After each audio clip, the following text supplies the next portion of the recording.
बिजली का किराया देते हैं, पानी का किराया देते हैं, उसके बावजूद इन लोगों की इतनी बदतर हालत है कि कोई इनकी सुध लेने के लिए तैयार नहीं है, कोई प्रशासनिक अधिकारी यहाँ सुनने के लिए तैयार नहीं है। पिछले दिनों जब यहाँ के म्यूनसिपल काउंसिल के जो प्रेसिडेंट हैं उन्होंने रेजिग्नेशन दिया तो उनको मनवाने के लिए आपके जो डिप काम है उधमपुर में आ गए कि आप अपना रेजिग्नेशन वापस ले लीजिए। उनको मनवाने के लिए आ सकते हैं। आप सिर्फ पॉलिटिक्स करते हैं और यहाँ जो प्रशासनिक अधिकारी हैं ये लोगों के काम करने के बजाय पर्टिकुलर पॉलिटिकल पार्टी की ये चिमचागिरी करते हैं। मैं वार्न करना चाहता हूं इन अधिकारियों को कि चिमचागिरी करने के बजाय उधमपुर के लोगों की पानी की समस्या का समाधान निकालिए। पावर वाली पार्टी का कोई अगर लीडर नाराज हो जाता है, वो नाराज नहीं होता, वो ब्लैकमेलिंग करता है, सरकार की ब्लैकमेलिंग करता है, प्रशासन की ब्लैकमेलिंग करता है। उसको मनवाने के लिए आप पूरी प्रशासन लगा लेते हो, लेकिन लोगों की समस्या का समाधान करने के लिए आप तैयार नहीं हो। देखिए, लगातार शहर के अलग अलग मोहल्लों से माताओं के, बहनों के, बाकी लोगों के टेलीफोन लगातार पिछले दिनों से आ रहे हैं कि पानी की समस्या पूरे शहर में बहुत ज़्यादा है, और जिसको लेके हमने पिछली बार प्रोटेस्ट भी किया था, डिपार्टमेंट के साथ मिले भी, उनसे मुलाकात भी की, लेकिन उसके बावजूद भी उधमपुर टाउन, गांव की तो हालत बदतर है ही है, लेकिन टाउन के अंदर पानी की समस्या एक विकराल रूप ले चुकी है। हम एलजी महोदय से अपील करना चाहते हैं कि कम से कम इस उधमपुर की तरफ भी आपका जो प्रशासन है, आपकी जो सरकार है, उधमपुर के लोग भी इस जम्मू कश्मीर के रहने वाले हैं, ये लोग भी यहाँ की चुनी हुई सरकारों को वोट देते हैं, ये लोग भी टैक्स पेयर हैं, टैक्स पे करते हैं। ये सारे लोग बिजली का किराया देते हैं, पानी का किराया देते हैं, उसके बावजूद इन लोगों की इतनी बदतर हालत है कि कोई इनकी सुध लेने के लिए तैयार नहीं है, कोई प्रशासनिक अधिकारी यहाँ सुनने के लिए तैयार नहीं है।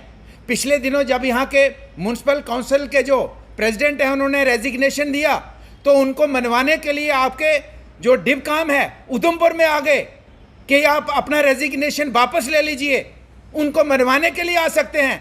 यहाँ पे प्रशासनिक लेवल पे कोई मीटिंग करने के लिए आपके लोग तैयार नहीं है कि पानी की समस्या क्यों है। अकाउंटेबल बनाने के लिए लोग तैयार नहीं है कि पानी की समस्या किसकी वजह से है, कौन से अधिकारी हैं, कौन से ऑफिसर हैं जो पानी की व्यवस्था को सुचारू रूप से नहीं चला पा रहे हैं, उनके खिलाफ कोई एक्शन आपका नहीं होता है। आप सिर्फ पॉलिटिक्स करते हैं और यहाँ जो प्रशासनिक अधिकारी हैं ये लोगों के काम करने के बजाय पर्टिकुलर पॉलिटिकल पार्टी की ये चिमचागिरी करते हैं। मैं वार्न करना चाहता हूं इन अधिकारियों को कि चिमचागिरी करने के बजाय उधमपुर के लोगों की पानी की समस्या का समाधान निकालिए। यहाँ पे आप देखिए कि आज कचरे की व्यवस्था क्या है। टाउन से बाहर नहीं निकल सकते हैं, आप घर से बाहर नहीं निकल सकते हैं, मक्खी है, मच्छर है इस बरसात के मौसम में। अब हॉस्पिटल में एक एक बेड पे 10-10 लोग थे क्योंकि सारे लोग बीमार हो चुके हैं। कोई आदमी ऐसा नहीं होगा जिसको फीवर नहीं आया इन दिनों, क्योंकि हमारा उधमपुर जो है ये कचरे का ढेर बन चुका है। इसी तरह से आपकी अच्छी भली सड़कें थी उधमपुर टाउन की, उन सड़कों को उखाड़ के आपने इतनी बुरी हालत कर दी है। मुझे लगता है कि शायद हिंदुस्तान का कोई दूर दराज का इलाका भी नहीं होगा जहां पे इस तरीके की सड़कों की हालत की होगी आपने।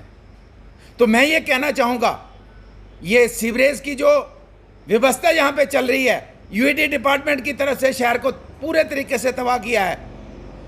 जो प्रशासन है इसके लिए पर्टिकुलर नहीं है, लेकिन उनकी पार्टी का, एक पावर वाली पार्टी का कोई अगर लीडर नाराज हो जाता है, वो नाराज नहीं होता, वो ब्लैकमेलिंग करता है, सरकार की ब्लैकमेलिंग करता है, प्रशासन की ब्लैकमेलिंग करता है। उसको मनवाने के लिए आप पूरी प्रशासन लगा लेते हो, लेकिन लोगों की समस्या का समाधान करने के लिए आप तैयार नहीं हो। इसलिए मैं कहना चाहूँगा, हम पीएचई डिपार्टमेंट को एक बार फिर से वार्न करना चाहते हैं। ऐसा ना हो कि लोग आपके दफ्तर के बाहर आके बैठे और आपके दफ्तर को ताला लगाएं। अगर पानी आप दे ही नहीं सकते हैं, फिर आपका दफ्तर में आने का फायदा क्या है, ऑफिस में बैठने का फायदा क्या है। इसलिए मैं एक बार फिर से एलजी महोदय से अपील करना चाहता हूं कि उधमपुर का जो प्रशासन है ये पूरे तरीके से विफल हो चुका है। कोई भी समस्या का समाधान करने के लिए विफल है। लेकिन फिलहाल पर्टिकुलर मैं पानी की बात करता हूं, अगर पानी की समस्या का समाधान जल्द से जल्द नहीं निकाला। इसी तरीके से आपके कचरे की व्यवस्था है, शहरों की सड़कें हैं। आप इन बरसात के मौसम में आप देखिए पूरे हमारे गांव की सड़कों की हालत, हफ्ते हफ्ते से सड़कें बंद हैं। कोई वहां पे उन सड़कों को मलबा उठाने के लिए तैयार नहीं है, चाहे वो मोंगरी काला का हो, चाहे आपका पंचारी का हो, चाहे डुडू बसंतगढ़ का हो। हम पिछले दिनों बसंतगढ़ के इलाके में गए, वहाँ देखा आपने कि पिछले 2 महीनों से सड़क स्लाइड की है, कोई पूछने वाला नहीं है, कोई उसकी तरफ ध्यान देने वाला नहीं है। अगर शहर की ये हालत है तो गांव की क्या हालत होगी, आप इसका अंदाज़ा लगा सकते हैं। तो इसलिए मैं फ़िलहाल कहना चाहता हूँ, शहर और गांव के अंदर जो पानी की समस्या है इसका फौरी तौर पे हल निकाला जाए, वरना पीएचई डिपार्टमेंट के दफ्तर को ताले लगाने के लिए लोग मजबूर होंगे। ये मैं साफ और सीधे शब्दों में कहना चाहता हूँ।